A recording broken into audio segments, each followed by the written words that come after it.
Welcome to the Infuse Compassion Podcast, hosted by me, Amy Quisenberry. And me, Mark Carpenter. We are on a mission to make this world a kinder place for us all by bringing healthier human connection to communities, families, and organizations of all types and sizes. Our goal is to create stronger relationships, more inspired teams, increased trust, and improved results. So let's get started with more ways to infuse compassion into our world.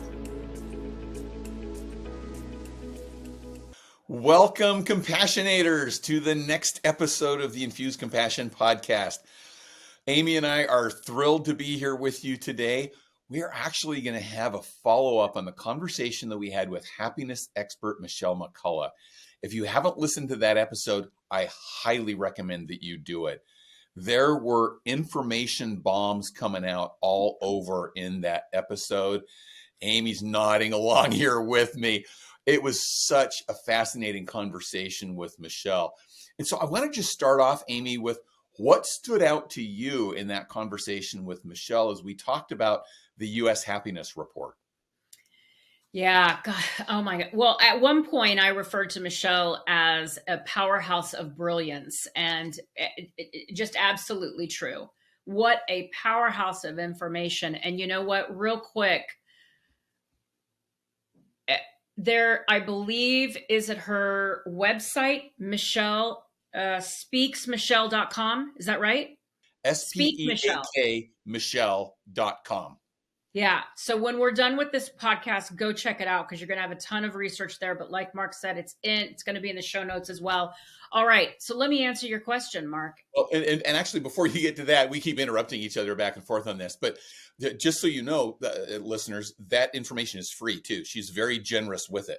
You can get that U.S. Happiness Report as a free download. There's a cool little infographic that goes along with it as well. Excellent. I love that share. Thank you. All right. So one of the things that I heard Michelle say is she said, I'm going to read it off my screen to make sure I get it right. 87% of Americans believe they deserve to be happy, yet they feel powerless because they feel that they don't have the skills or abilities to be happy. And then she went on to say, so much of the reason why is because the way we were raised is from an achievement perspective, an outcome perspective.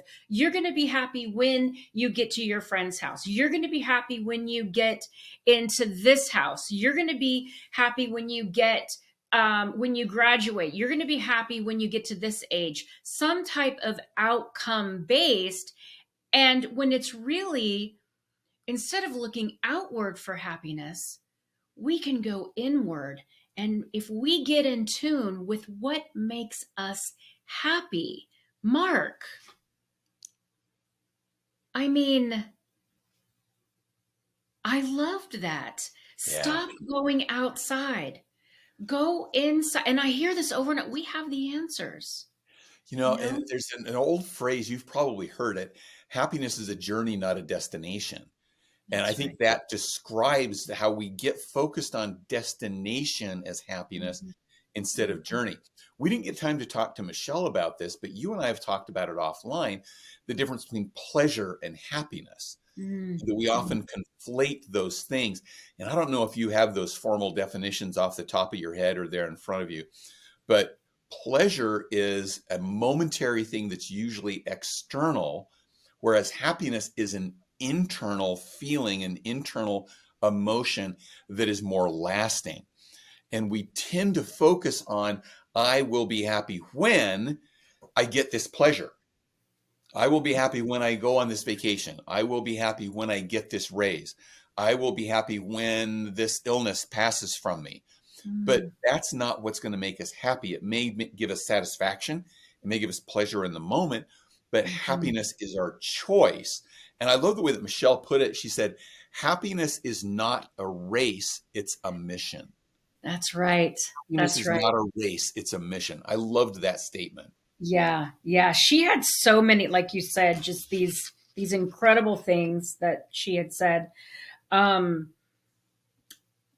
Another thing that she talked about was to call out what you want to do. Call out what is it that you want to do. And let me take a step back and hold on. I'm sorry. I'm sorry. My brain is literally exploding right now because there's so much information. I started to say call it out, but let's first talk about the comparison, because this piece, I think, if we as human beings can get a handle on this, and if there's any of you that don't compare, congratulations. And tell us how you do Congratulations. it. Tell us how you do it, right? But that comparison piece and that judgment piece, that is one of the greatest downfalls or barriers from achieving the happiness. Mark, what did you take from what you heard her say about the comparison and that being a barrier? And I love the point that she made around that, about only looking at yourself and saying, what can I do? How can I feel differently today than I did yesterday? But Uh-huh. without any judgment to that, without saying, yesterday I was such a loser, but saying, yesterday I didn't feel as happy. How can I be more happy today? And just making it your own journey, your own mission, rather Mhm. than comparing to other people. And it's so easy to do that. And because happiness, like she said, it's hard to define. It's going to be defined differently even for different people. Mhm. It's more self-defined, that we tend to do that by comparison. That's right. Well, I'm happier than these people because I have more than them. I'm less happy than these people because I have less than them. But that's not where we should be. That's not where we're going to be happy.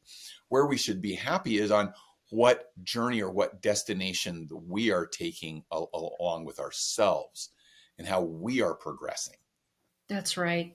And so much of that, so much of the way to find that is that mind body connection. There's little things that we can do to really make a difference. And, she mentioned, some people love to run. That's not for her. That's okay. What is it? What is that thing that lights you up? What is that thing? Maybe it's a special podcast. Maybe it's bake. I've heard people say, I love to bake. I love to bake. I love to cook for others. I love to sing. I love to go for slow walks in the park, whatever it is. I love to sit out back and read my book. These are all little things. What is it that lights you up? And I thought this was so powerful. Mark, another thing that she talked about was um, that positivity, right? The thinking positively, and your power of believing that you can make the change. And the PTSD study, let's dig into that. Yeah, and that belief component, I think, was so important. That belief that, yes, I can be happy. I can choose happiness. Mm-hmm. That gives you the self-efficacy of control. That I do have control over this, regardless of the external circumstances that are going on around me. And that's the acknowledgement that we have to make, is the external circumstances aren't going to make us happy or less happy. It's Mm-hmm. how we are approaching those external circumstances. That's our choice. And that belief that we can do that gives you a greater sense of control over your own happiness. And she mentioned this piece a little bit later, but I want to bring it in right now. And she talked about how you can be in two emotional you can be in two emotional states of mind. I'm suffering right now because of this, and and I also believe it's going to get better. I believe we're going to find a solution. I believe. She talked about the power of the and, that we can be in a state right now and believe that we can find our place in another state eventually, maybe tomorrow, maybe next month, maybe next year. But if we continue, and it wasn't just believing, she said, believe, think, and act. We can't just sit and hope it gets better. There's got to be some action in there, right? And one of the important elements that came out of Michelle's discussion too was that those actions are going to be different for different people. She used the example, you brought it up of, yeah, running makes some people happy. Running doesn't make me happy. Baking is funny. I made some cookies the other night, and actually it made me happy because I was making those cookies for somebody else. Yeah. And I didn't even think about it in that moment, but that did change my mood that night when I made those cookies. Wow. And so we have to understand what it is what are the actions we can take to help us feel happy. And again, not just actions that help us feel pleasure in the moment, but what actually brings us the joy, the inner fulfillment that we can call happiness. And we have to understand what those are and make the conscious choice to take those actions that are going to lead us toward a more happy day and a more happy life. That's right. That's right. And that's that empowerment. That's your ability to change your path, your mission, as she called it, right? The other thing that she talked about, which I know you're going to love, that I'm going to bring this up right now because you're the one who brought it up in the podcast, but happiness at work. Yeah. Wow. And I was let's talk about that. Yeah. And I was thinking this not just in relation to at work, but as we talk about infused compassion, we're talking about, yes, having compassion for ourselves, helping ourselves be happy, but how can we help other people be happy around us? And I loved that one of the key elements that a leader can do, a key behavior a leader can do to help the people on his team feel happy is just to smile. And think about how we could do that in all aspects of our lives. I try this sometimes when I'm in an airport, particularly at airports, because there's a lot of grumpy people at airports. I just try to catch the eye of somebody that I'm passing by and just smile at them. Smile and nod. Or as we're sitting waiting to board the plane, just smile and nod at somebody. And it is amazing how a simple smile will be reflected for somebody else. But it also makes you more happy that you smiled for that other person. But just smiling and expressing that they are happy can help other people feel happy in the workplace. And I just think that that carries over into all aspects of our lives, that all the people that we associate with, if we can smile for them, genuinely smile, not make it fake, but to be authentic about expressing happiness and smiling and showing that happiness in our body language, that actually helps others feel happy. So Mark, I love your story, and I have another story I want to add to this because it is one of my favorite, how a smile can transform a moment. So here I am, I'm with my husband. It's getting close to closing time at Costco on a Saturday. I don't remember which Saturday it was, but it was right before a holiday. And we thought we're going to go toward the end and we're going to miss the rush. Wrong. It was complete chaos. And talk about grumpy. I think almost everybody had the case of the grumpies, right? So here we are, we're standing in line, we're waiting. And I turn around and I see this woman and it was funny because she was standing with a man, I'm guessing her partner, her husband, I don't know. He was one of the major grumpies, but she just had this beautiful, serene smile. Like I would have thought she was in like a field of daisies, just relaxing, but she was just, and I looked at her and I went, oh my goodness, this woman is beautiful. Like, look at her essence just beaming out with her smile. That made me smile. The next thing we know, we're next up in line. Okay. So then we go through, we're packing our stuff up, we're getting ready to leave. And I turn around and I see her. And I looked at her and I said, dear, I said, you completely transformed my experience here because I turned around and I saw your beautiful face smiling. Thank you for that smile. Thank you. And she goes, Oh, and she gave me this big hug. And I'm telling you, I was on clouds the rest of the day just from Yeah. that little interaction. Total stranger. Total stranger.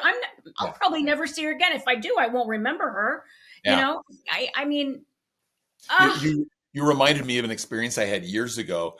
I was coming home from a business trip. I was tired. I was a little grumpy. And those two things sometimes go together. I yes. was on the shuttle bus from dropping off my rental car at Chicago's O'Hare Airport. Okay. And I'm sitting there just going, "Ah, I just want to get home." And there was a family who got on shortly after me. And I just happened to look up as this little girl, she was probably 3 or 4 years old. And she looked at me and she just smiled. Ah, And just this little smile from this child, I went, it's not such a bad day. yeah. It's amazing what a smile can do to Mhm. change those around you. I also, I can't cite this study, but there's a study that shows that happiness is contagious up to 3 degrees away.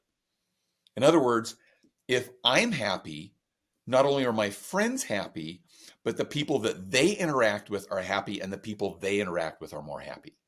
That, Ripple that effect. happiness gets contagious up to Mm. 3 levels away. That is so powerful. That is so powerful. So leaders, I want to take this back.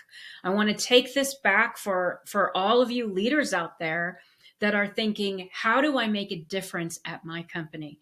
How do I create more productivity, more engagement, more retention, more success, more creativity, innovation? Guess what, folks? Smile more. Oh my goodness, smile more. Imagine what can happen if you walk into a meeting, if you turn your camera on in Zoom and you're smiling. You may not, like, imagine how the conversation is going to go if we go from frowning and frustration to, you know what? Maybe we're not on the right solution right now. But do you think that you frowning into where we're at is going to help us get to the solution? Or do you think that smiling a bit, releasing the tension, taking a breath, and saying, you know what, we don't have all the answers now, but we're going to figure them out. Yeah. And the other component that Michelle talked about was just even talking about personal aspects of your life. That it's okay to share what we did over the weekend, or elements about your family, or hey, I'm excited that my son is in the school play, or that my daughter is performing with the orchestra. Those connections that we have on a personal level helps people feel greater happiness at work too, because they feel like they're working with people, and they don't have it removes some of that fear barrier between different levels within the organization. And so I thought that was an important, or an interesting and important component of that research, that simple acts like that, where we're just treating people like people, talking to people like people and not positions, makes a huge difference within the workplace. That's right. And that really, she really honed in on the authenticity of it, right? To just authentically connect.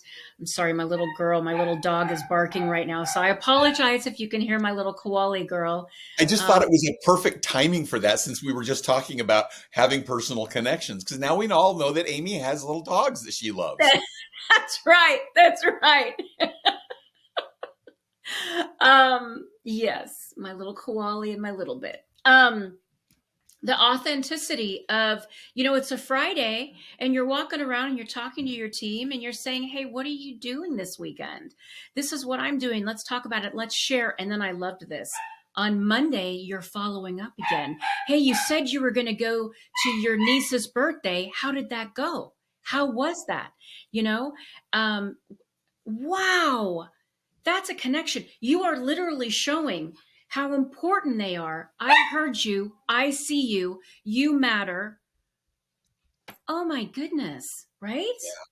Well, and that goes back to something that Michelle was also talking about, which is happiness is strongly connected to a sense of belonging.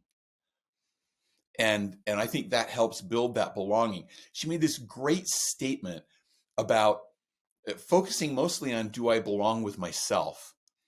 But as we build that personal connection with people that we work with, there's a sense of belonging there, not just belonging because we work for the same company, but belonging because we know each other as people. And the greatest belonging we all have is we're all part of the human family. We are all human. And you made the great statement, people want to be seen. They want to be seen for who they are. And the more people can be seen, the more connected that they're going to be. And again, the more happiness that they'll have. That's right.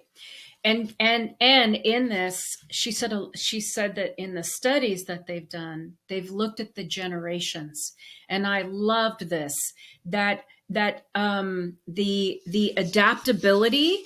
Hold on. It was adaptability and something. What did she say? Authenticity. Adaptability and Authenticity.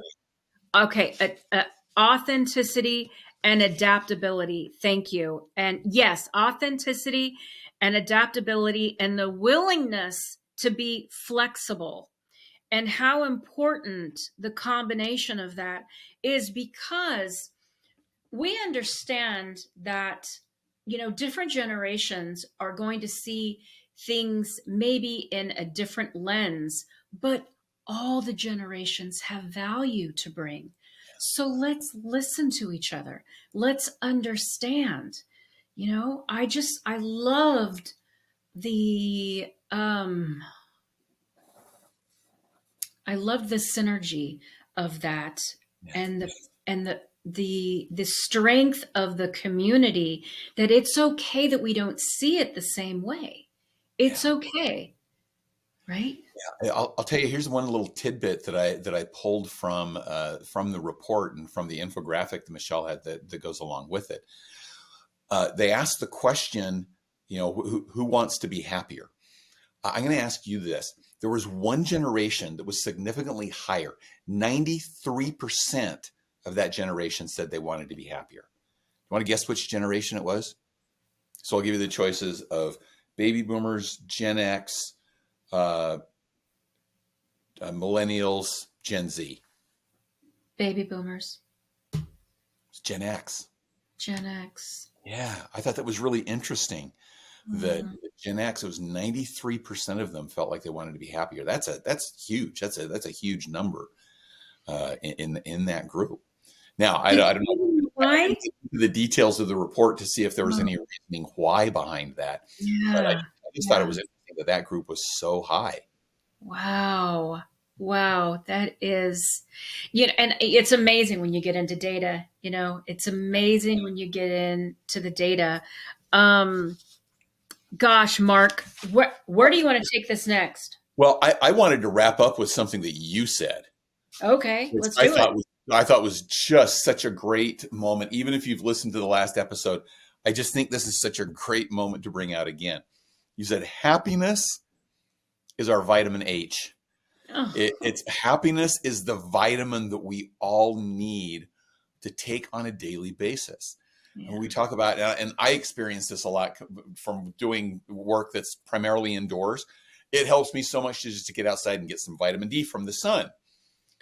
But vitamin H, that happiness vitamin, we need to look for ways to bring in happiness on a daily basis. On a daily Because basis. that will feed us, that will feed our souls, as well as feeding us physically. I think there's physical impact on feeling a sense of happiness. Mm-hmm. Yeah. Wow. Thank you for bringing that up. I forgot it. I love it when we drop these different things that we say to each other, because we're like, oh yeah, that thing that I said. Folks, listen, Mark and I intentionally do our podcast this way. We made a commitment to you where we said, hey, listen, we're going to bring guests on and we're going to give them the full platform. We're going to talk as little as possible. We're going to ask questions to help dig deep in and uncover the essence, the heart of what they're here to talk about. And then we're going to bring ourselves onto a second podcast and talk about it. If this is the first time you're hearing of Michelle and the happiness piece, please go back and listen to the episode before this. Go back and listen to it, because we barely touched the tip-top icing of the incredible, beautiful happiness cake that Michelle baked and brought forward and shared with us. I guarantee, after listening to that podcast, if you do just one thing that she's talking about, you will transform your life. I guarantee it. You want to bring us home, Mark? Totally right there with you on that.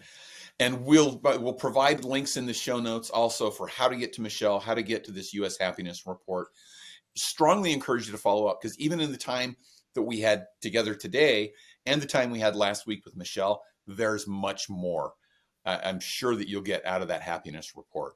So take the opportunity to do that and look for ways to infuse compassion into your life, infuse compassion into others. And I think the one thought I want to leave with that we talked about today, let's just smile more. Just look people in the eye and just give them a smile, because that will help them feel more happy. That'll help you feel more happy. And by doing that, we'll be infusing compassion into people's lives. I love it. I love it. All right. Bye, everybody.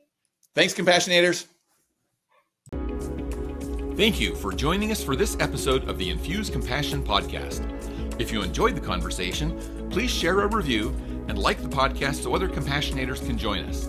Until next time, let's all do something each day to infuse compassion into the world. For more information on our guests, see the show notes. For more information on Mark and Amy, go to infusecompassion.com.